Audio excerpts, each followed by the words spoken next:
Hey guys, welcome to Thrawn Academy. This is JT. Today we're going to be talking about the Acolyte. Fuck. We just finished the first season, and I'm going to say that I did not like it. Now, I know some of you may think, oh god, here's another hater of the show. Well, I will give you my thoughts and opinions as to why, but just to disclose, these are my thoughts and opinions. And I'm going to start off by saying that everyone is allowed to have their own opinions and thoughts. People are allowed to like, dislike, love, or hate whatever they want. Now, one big issue I have, though, is the people who support and like the show love to call out fans who don't like the Acolyte not true Star Wars fans. To me, that's just BS and stupid. And look, there's nothing wrong with enjoying the Acolyte. In my opinion, if you like a piece of Star Wars content, then you're a fan. This whole thing of, oh, you're not a Star Wars fan if you don't like something, forget it. It's like the people who like the show feel the need to defend Disney and act like they're personally attacked when someone says they don't like something. And I know this because I've gone down a rabbit hole now watching several other videos covering the Acolyte, and it amazes me how people who support the show will result to personal attacks and insults towards others who say they dislike or hate the show. I was going to say one great quote that I read was, if you're offended by someone's opinion or belief, it is because you're not fully persuaded in your own. So, if you get upset or offended by my opinions, I'm sorry, I guess. But not really. I don't care. So, now on to my thoughts. In general, overall, I felt kind of lost following along the story, and I felt no connection to any of the characters. I felt that there was no time to develop and form any type of connection to any of the characters, because when they ended up dying on screen, I felt nothing. I was like, okay, that person's dead now. And I'm not gonna lie, even at one point,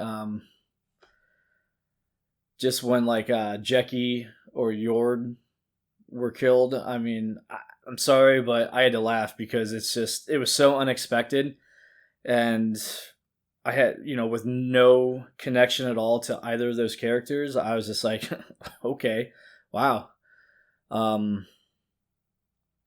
But anyways, I thought the show depicted the Jedi in just the most terrible way. So now correct me if I'm wrong, as I've only read maybe 3 chapters into like one of the first books of the High Republic. But isn't the High Republic supposed to be a time where the Jedi are at their peak? So I mean, I know it's supposed to be like the peak of peace. No war, no death. The Jedi are supposed to be at their top game. But in this show, the Jedi are just emotional, and then in some instances just sporadic. They're not calm and centered and controlled as we all know them to be.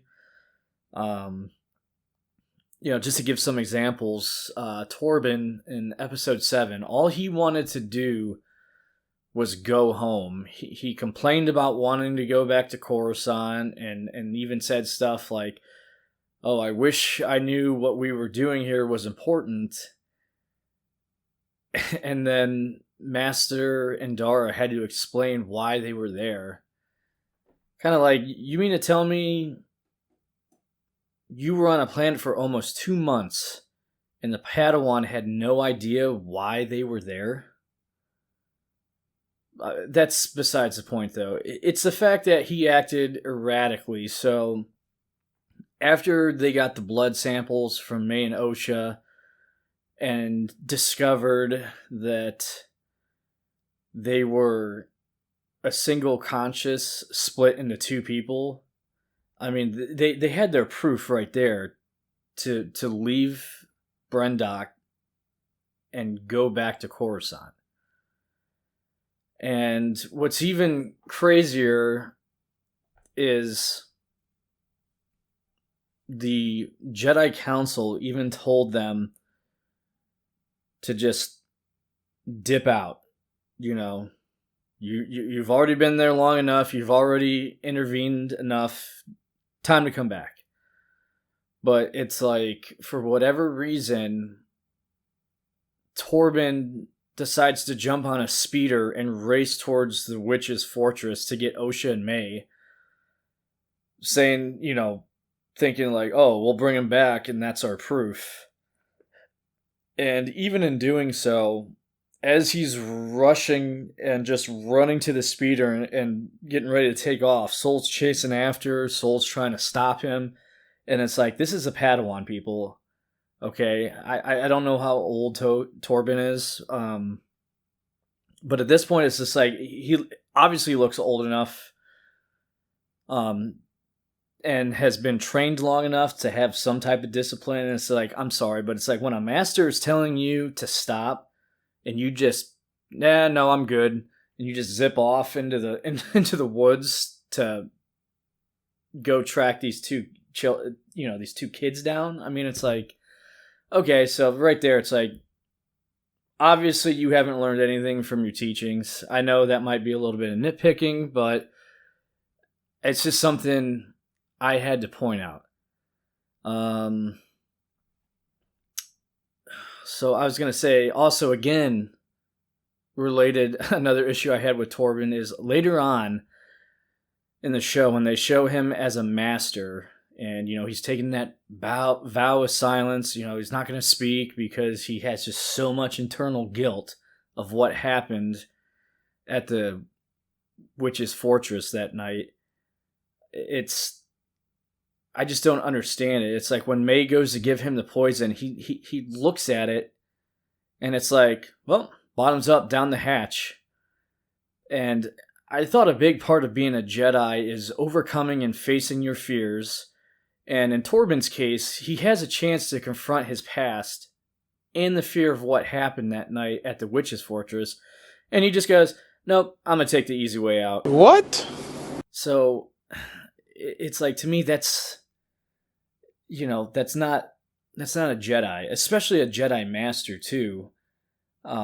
Just taking the quick, easy way out, avoiding any of his past or problems.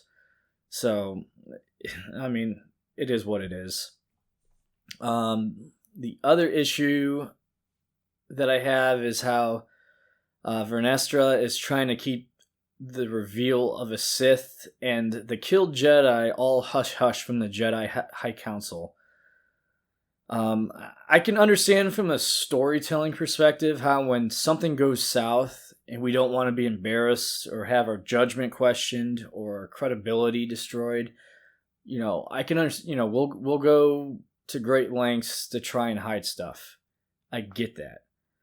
But from a Jedi standpoint, especially a master in her position, I can't accept that a Jedi would do that. Again, especially at a time where they're supposed to be, like, at their peak.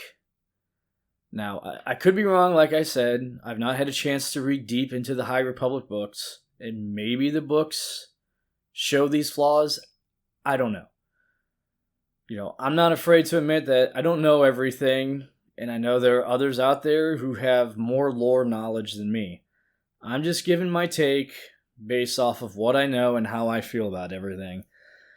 And it's just kind of mind-boggling how it's like, in the last episode, that one senator comes to visit. He's in the control room, and it's just like, he calls Vernestra out, like, hey, like, we know something big is going on, and she just replies with, I have the authority and the ability to handle it. I don't need to report it to the Senate if it doesn't cause a bigger threat. Well, it's like, Sith returning's not a bigger threat. Are you kidding me? I'm blind. Like, that's not big news. Again, it is what it is. It's just, I question that. And then also, too, it's just like, with Yoda, you mean to tell me this entire time, Grand Master Yoda and the Jedi High Council has no idea? Like, no clue that all these Jedi Knights have just been wiped out? And that there's someone running around, with a red lightsaber killing them? Like, I don't know. I thought, in my view, if you have the title of Grandmaster, you're supposed to be like, you're top of the top. Like you have experience and powers developed to a level that no other Master or Jedi Knight has, hence why you're the Grand Master. Well, no fucking shit! So, and as we see, in the prequels, how Yoda can sense Anakin's pain when he's slaughtering all the sand people. I hate them! Or how he can sense all the death when Order 66 is carried out. The time has come. Execute Order 66.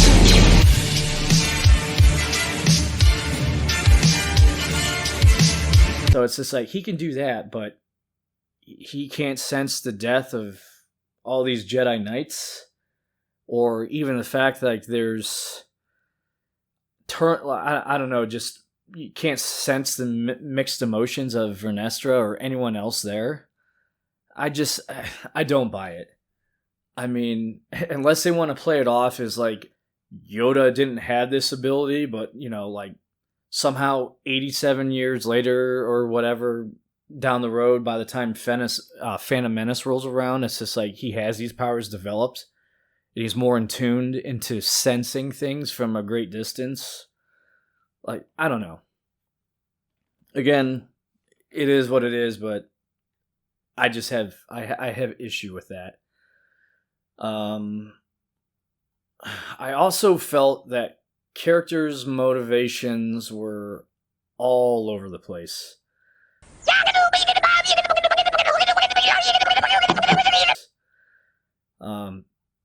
This is a small example, but I just want to throw this in there real quick before I forget about it. But the little groundhog guy, Basil.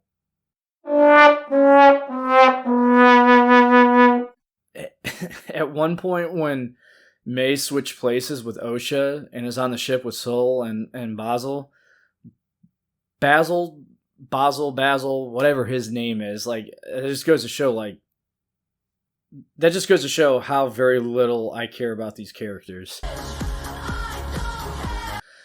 But Basil tries to fight May and knows she's the bad twin, and I'm assuming told Sol that it was May because in the one scene, we see Basil standing behind Sol after Sol stunned May.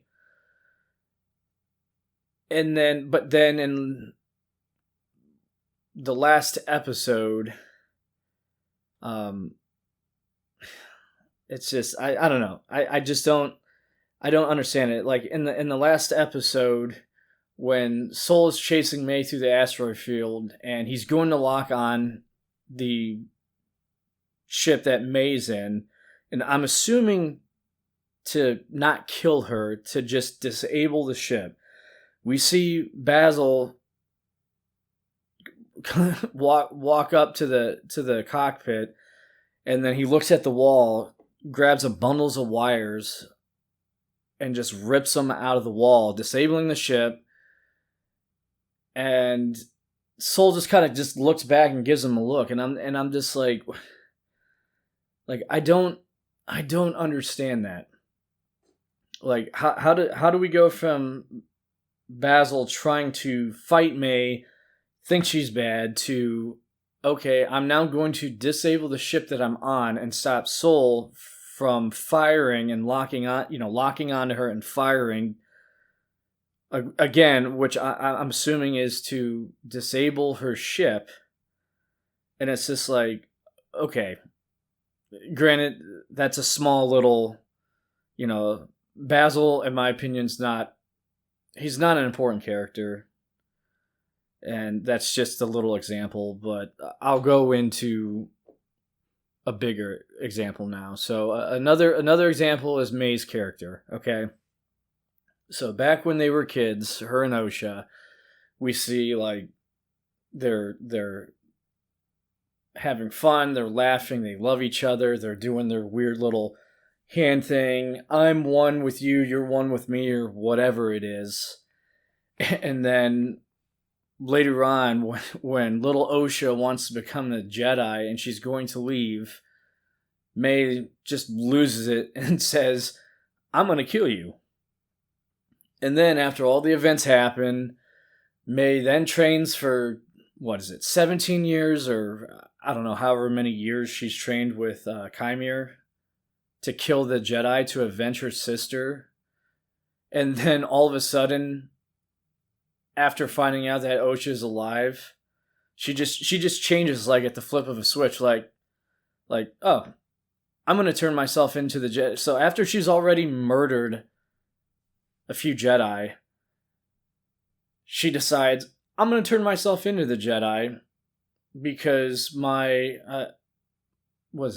she says, I don't know, her allegiance and focus is on Osha.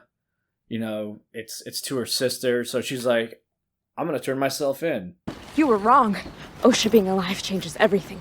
My loyalty is to Osha, not your master. What are you doing? What I'm going to do is surrender myself to Kelnaka, and then turn myself into the Jedi. Only to then again change her mind and fight the Jedi and to run away and to try to get away from the Jedi in episode 5. Right when the episode before that, she was just like, I'm turning myself in. Please, somebody make that make sense to me. It.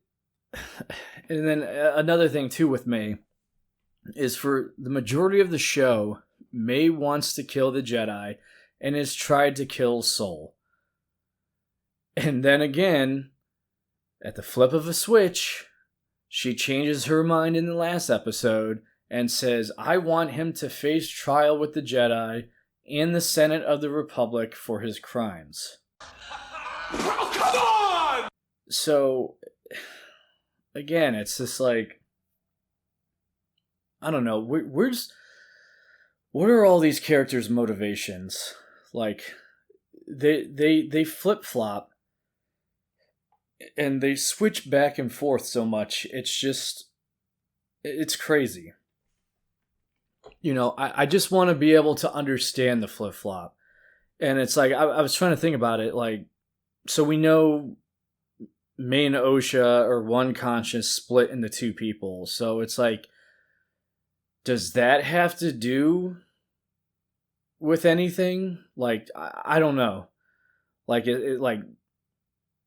does it have to do with them actually not being two separate people but one conscience, and somehow that's playing a part in all this change up of what they want, how they feel? I don't know. Leave comments in the comments section and let me know what everyone thinks. The other issue I want to touch base on, and now I know this is going to be a thing, is the idea of Anakin Skywalker's significance being affected.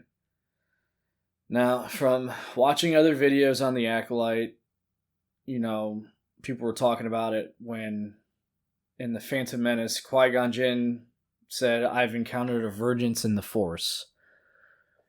From what others have said, and kind of like from my understanding, is the vergence itself is Anakin, in that throughout time in the Star Wars universe, I guess apparently there have been other examples and types of vergences, and that they can be different things. So in the Acolyte's case, the planet Brendok has a vergence on it. Okay, I was like, I can see the possibility of there being other times where a vergence in the Force could be around an object or a person or a thing. Sure. We know that the Force itself created Anakin as a result of Darth Plagueis and Palpatine trying to create a Force-sensitive being, and that Anakin himself was the vergence. What makes me think that this affects Anakin's significance to some extent is that now we have seen Darth Plagueis, and he's being a creep. He's on the unknown planet watching Chimere, and it's like, I have to ask, did Plagueis show or help guide the witches in creating Osha and May, or has he just been stalking them and just taking notes and getting ideas? You know, it's like, whether if he helped the witches create the twins or not, then why didn't the Force react to the creation of Osha and May and create Anakin or somebody then? You know, it's like, to me, Anakin doesn't really make much sense now, because it's like, why would the Chosen One not be created when a coven of evil witches use the Force to create not one, but two Force-sensitive children, but then is created as a result of Plagueis and Palpatine attempting and failing to create a Force-sensitive? Like, that doesn't make any sense. Like, to me, it's just like Anakin's just kind of like, it's like, whatever. You know, it's like, I don't know. Again, if someone wants to try to explain this, feel free to leave comments, because it just doesn't make sense to me. You know, it's like, I would feel like the Force would react when there were two, when Osha and May were created by the Force, because that just makes more sense to me then. Now that we have this established, that, yep, we have two successful Force sensitives created by an evil group,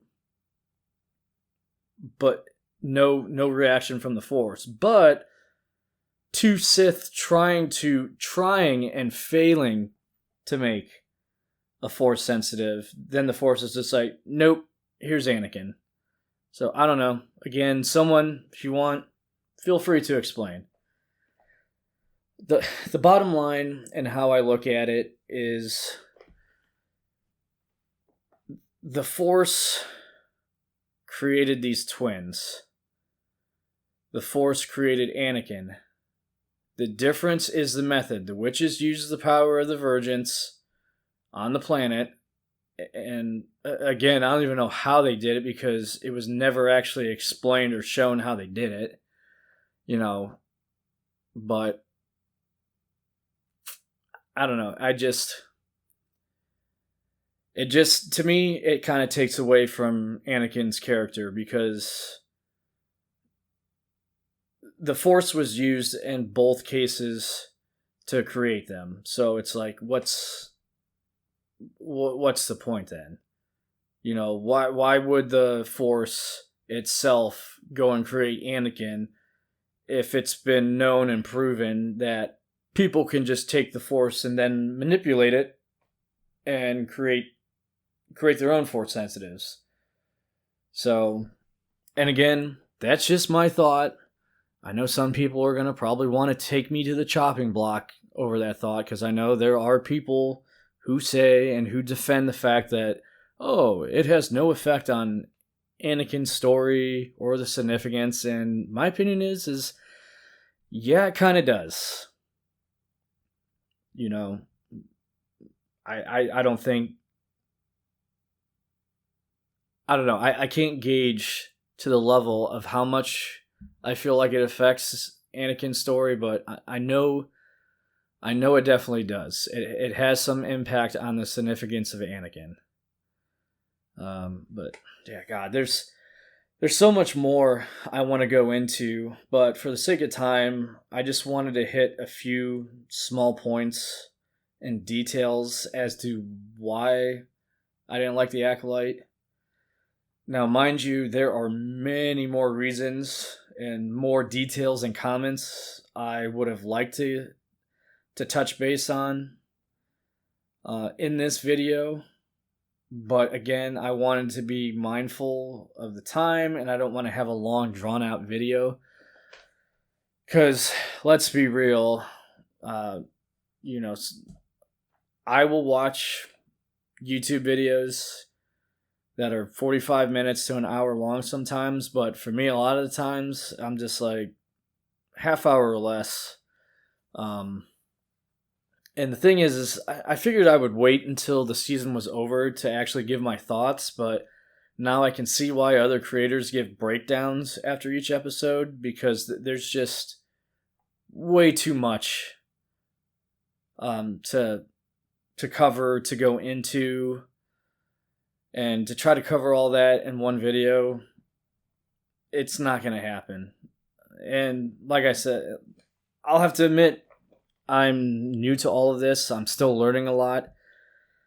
So I think going forward, I'm definitely going to try to do more breakdowns episode to episode instead of waiting. I mean, I'll still give like a final video at the end of a season for like my final take, but I definitely think going forward, I'm going to do more individual episode breakdowns. So yeah, but I was going to say, if you made it this far in the video, I really appreciate it, and hopefully it didn't seem like I was all over the place. Again, I'm still navigating content creation. You know, I'm sure there will be some people who will say, this guy's just complaining, or nitpicking, or looking at surface level stuff. Again, everyone is allowed to have their own opinions, just like how I'm allowed to have mine. Opinions don't make you right or wrong. They are just your thoughts on how something made you feel and what your view of things are.